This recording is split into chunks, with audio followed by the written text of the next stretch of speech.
ಎಲ್ಲ ನನ್ನ ಆತ್ಮೀಯ ವೀಕ್ಷಕರಿಗೆ ನಮಸ್ಕಾರಗಳು. ಎಲ್ಲರೂ ಹೇಗಿದ್ದೀರಾ, ಚೆನ್ನಾಗಿದ್ದೀರಾ ಅಂತ ಅಂದ್ಕೊಂಡಿದ್ದೀನಿ. ಯಾರೆಲ್ಲ ನನ್ನ ವಿಡಿಯೋ ನೋಡ್ತಾ ಇದ್ದೀರಾ ಒಂದು ಲೈಕ್ ಮಾಡಿ, ಹಾಗೆ ಯಾರು ಸಬ್ಸ್ಕ್ರೈಬ್ ಆಗಿಲ್ಲ ಸಬ್ಸ್ಕ್ರೈಬ್ ಮಾಡ್ಕೊಳ್ಳಿ. ಇವತ್ತಿನ ಚಿಕ್ಕಲೂರು ಟ್ರಾವೆಲ್ ಆಗಿ ಹೇಗಿತ್ತು ಅಂತ ನೋಡೋಣ. ಕೊಳ್ಳೇಗಾಲದಿಂದ ಚಿಕ್ಕಲೂರಿಗೆ 26 ಕಿಲೋಮೀಟ್ರ್ ಆಗುತ್ತೆ. ಮತ್ತು ಇದಕ್ಕೆ ಗೌರ್ಮೆಂಟ್ ಬಸ್ಸು ಮತ್ತು ಪ್ರೈವೇಟ್ ಬಸ್ಸು ಮತ್ತು ಆಟೋ ವ್ಯವಸ್ಥೆ ಎಲ್ಲ ಇದೆ. ಕೊಳ್ಳೇಗಾಲದಿಂದ ಗೌರ್ಮೆಂಟ್ ಬಸ್ಸಲ್ಲಾದರೆ ಚಿಕ್ಕಲೂರಿಗೆ 35 ರೂಪಾಯಿ ಚಾರ್ಜ್ ಆಗುತ್ತೆ.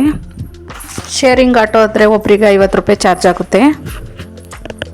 ಮಳೆ ಬಿದ್ದಿದ್ದ ಕಾರಣದಿಂದ ಬೈಕ್ ಟ್ರಾವೆಲ್ ತುಂಬಾ ಚೆನ್ನಾಗಿತ್ತು.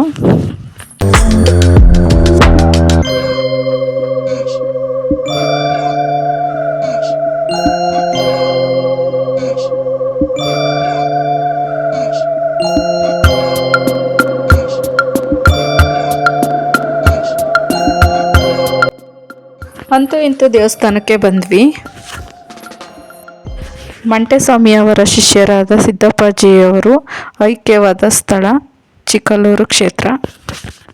ವರ್ಷದ ಮೊದಲನೇ ತಿಂಗಳು ಜನವರಿಯಲ್ಲಿ 5 ದಿನಗಳ ಕಾಲ ಜಾತ್ರೆ ನಡೆಯುತ್ತದೆ. ಚಿಕ್ಕಲೂರು ಜಾತ್ರೆಯು ತುಂಬ ಪ್ರಸಿದ್ಧಿಯಾಗಿದೆ. ಹಲವಾರು ಕಡೆಯಿಂದ ಭಕ್ತಾದಿಗಳು ಹೆಚ್ಚಿನ ಸಂಖ್ಯೆಯಲ್ಲಿ ಪಾಲ್ಗೊಳ್ಳುತ್ತಾರೆ. ಇಲ್ಲಿ ಪ್ರತಿದಿನವೂ ಪೂಜೆ ನಡೆಯುತ್ತದೆ. ಆದರೆ ಸೋಮವಾರ ಶುಕ್ರವಾರ ಜನ ಜಾಸ್ತಿ ಇರ್ತಾರೆ.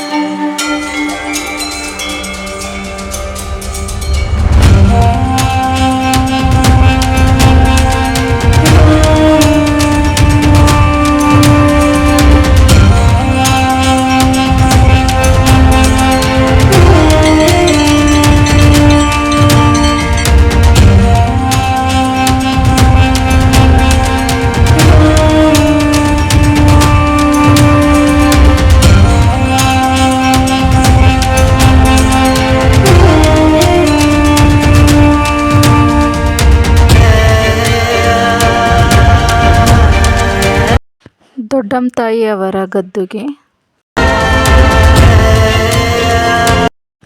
ಇದು ಹುಣಸೆ ಮರ. ಇದರ ವಿಶೇಷತೆ ಏನಪ್ಪ ಅಂತಂದರೆ ಹುಣಸೆ ಹಣ್ಣು ಬಿಡೋಲ್ಲ. ಅಕಸ್ಮಾತ್ ಹುಣಸೆ ಹಣ್ಣು ಬಿಟ್ಟರೂ ಸಹ ಹುಳಿ ಹಿಂಗೋಗುತ್ತೆ ಅಂತ ಹೇಳ್ತಾರೆ.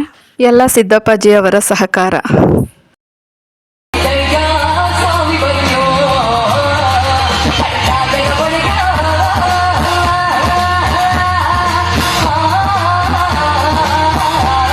ಈ ಕ್ಷೇತ್ರಕ್ಕೆ ಬಂದಾಗ ಕಪ್ಪುದುಳ್ತ ಮಾತ್ರ ಮಿಸ್ ಮಾಡ್ಕೊಳ್ಳೇಬೇಡಿ. ಯಾಕಂದರೆ ಈ ಕ್ಷೇತ್ರದ ಮಹಿಮೆನೇ ಕಪ್ಪುದುಳ್ತ.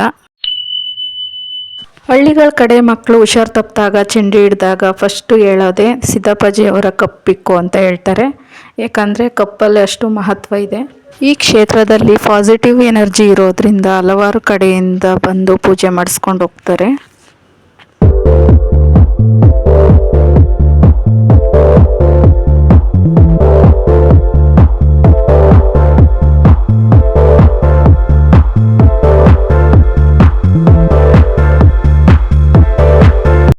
ಈ ವಿಡಿಯೋಗೆ ಒಂದು ಲೈಕ್ ಮಾಡಿ, ಮತ್ತು ಈ ಕ್ಷೇತ್ರಕ್ಕೆ ಹೋಗಿದ್ರೆ ಕಮೆಂಟ್ ಮಾಡಿ. ದಯವಿಟ್ಟು ಎಲ್ಲರೂ ಸಪೋರ್ಟ್ ಮಾಡಿ.